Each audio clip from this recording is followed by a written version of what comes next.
Hey, YouTubers, Jalopnikers, whatever you're called. I wrote an article about cars and millennials, and obviously from my standpoint, but I've also seen some videos about millennials and their relations to cars. And the funny thing is, it's not titles like millennials can't afford cars, or millennials are waiting to get cars, or millennials dream of cars. It's millennials hate cars, and I don't understand why there's this perception, and I don't know if it's because of this Gen Y guy and whatever his research entails. And I have some videos that I've been looking at on YouTube. One by Jason Dorsey, the Gen Y guy, called Do Millennials Hate Cars? There's one under that by The Street, Gen Y Hates Cars. And I don't understand why this is a train of thought. I don't understand where this research is coming from, and it has to be biased and it has to be loaded. I say it has to be. It doesn't have to be, but it seems like it is.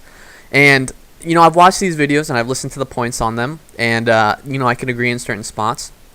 But the big thing is, there's a lot of these videos, and you look first at the person, or not the person, but the people that they're interviewing, and you look in the environment behind them, and you can immediately tell it's urban. Obviously you're not talking to CNBC in the middle of nowhere, Utah. You're not talking to Gen Ys in middle of nowhere, Texas. Obviously there's going to be a bias if I live in the city, and I have public transportation in the form of buses, bikes, trains. I have gridlock traffic. I have stoplights every 5 feet. Then of course you're going to say, why would I spend 20, 30 grand on a new car when I could just take the public transit? It's faster, it's more efficient, there's no maintenance on it. It's retard logic almost. And I know I say retard logic, again, proof I'm a millennial, but of course they're not going to overwhelmingly want cars if you interview people in that scenario. So let's take it on the flip side. If I'm in the middle of nowhere, my best buddy's 20 miles from me, I'm not going to bike to his goddamn house. I'm not going to take a train there because there's not going to be one. I have to have a car. There's no question about that. Or a motorcycle. But, of course they're not going to want them if they're in the city. Go to the middle of nowhere and ask those people if they want cars, and they will be like, of course we want cars. Sell us a goddamn car. But let's get on to some other points on that. Obviously, the cost is an issue. When we say millennials, of course, most of the time they're talking about young professionals, college graduates. But as far as I'm concerned, a lot of college graduates are on the same grounds as people who just went to high school. That's mainly for your degrees in psychology or sociology or literature or I don't know, philosophy. I think I said philosophy already, but the BS majors, as we like to call them. And if you have that major, you're literally there's a very, very finite amount of jobs that are very difficult to obtain for you. So you're probably working, at minimum wage, near minimum wage, maybe $10, $12 an hour if you're lucky. And on that budget, you're pretty much at minimum wage, and that doesn't leave a lot of room for buying cars. And you pile upon that college debt for a lot of schools. $30 or $30,000 whether it be a semester, whether it be for your entire education. That's a lot of debt that you have to pay off.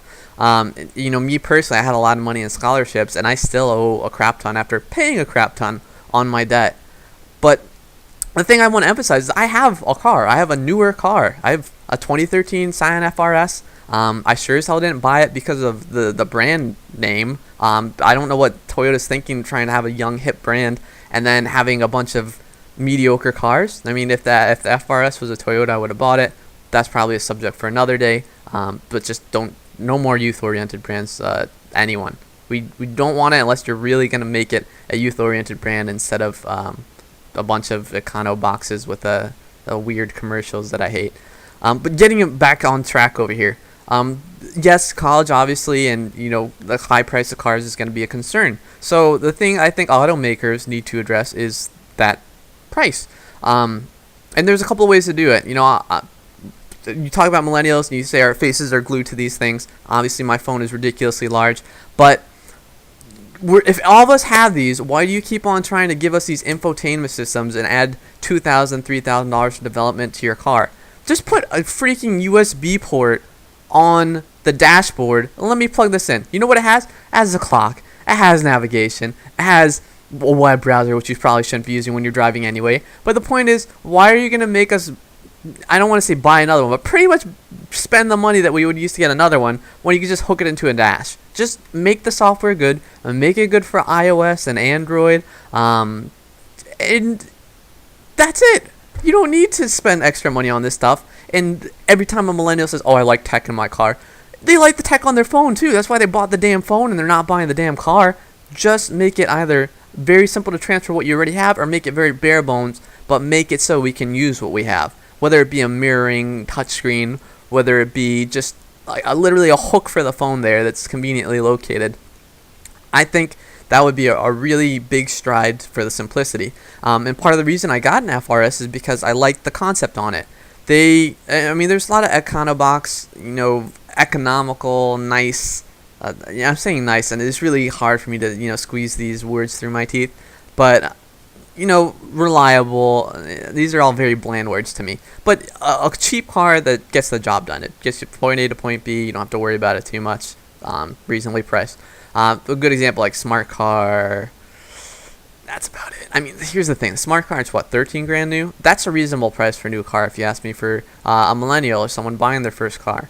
And the thing is, that's really the only car, and there's not much car to that car, The only thing it's got going for it is rear-wheel drive, and pretty much stops there. It would be nice if they could do something with that. But the thing is, it's a little bit too small, but I think they're headed towards the right direction with that vehicle. That being said, let's take a look at maybe like a Prius or a Corolla or whatever other generic car you have.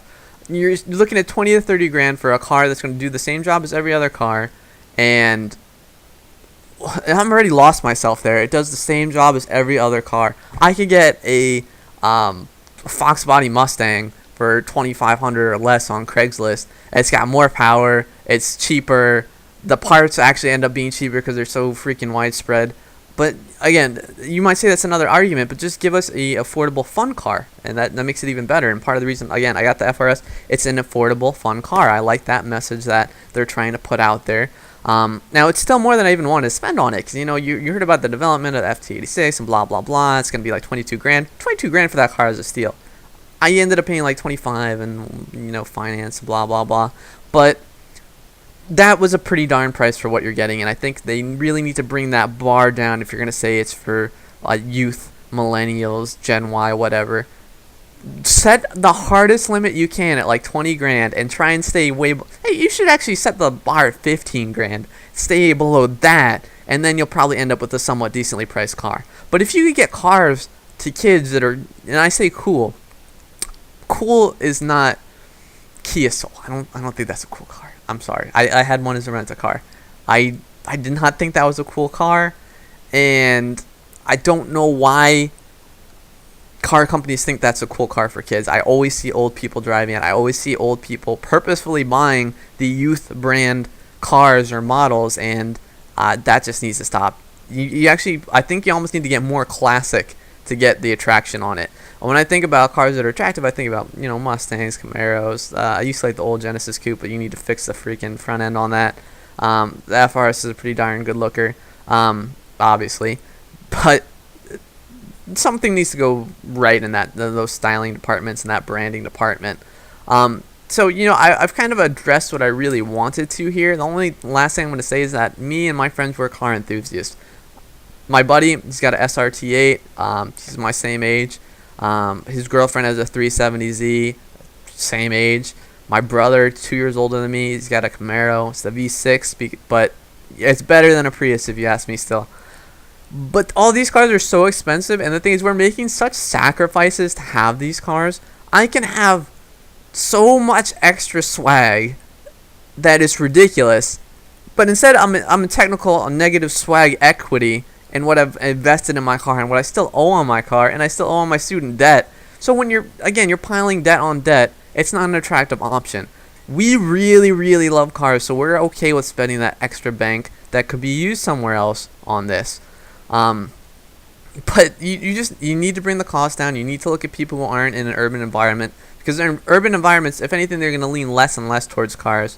And when you look at crap like the Google car, a car that drives itself, nobody wants that unless they're stuck in gridlock, unless they're already a lazy bastard, unless they're, doing on a 10,000-mile trip to the middle of nowhere where it's just mindless cruise control, then sure, have a car that drives itself. But if you're going on a track day, no one's going to be like, you know what, put me in a track day, but I would like the car to just drive itself around the track and I'll just fall asleep over here. It's ridiculous. It's a nice thing to have, but there's still going to be plenty of people who have a great daily commute. And like me, I love my daily commute. It's not very long, but I enjoy every second of it because of the car I am in. If I was in a Prius, I would probably just drive it into the ocean and end myself because I would be so bored to tears. And even more so if I had to do that with a car that drove itself. I would be like, car, please activate yourself in the garage and asphyxiate me and hooray. But this video, it's going on in 10 minutes. I think that's longer than the other guy who's whining about why we hate cars, which I think is not true. So if you like this video, please leave your comments. My like-minded or not like-minded car enthusiasts / haters. Let me know what you think. Let me know how you feel. If you have a car, let me know what it is. I'm curious. So until next time, hopefully someone enjoys this. Peace.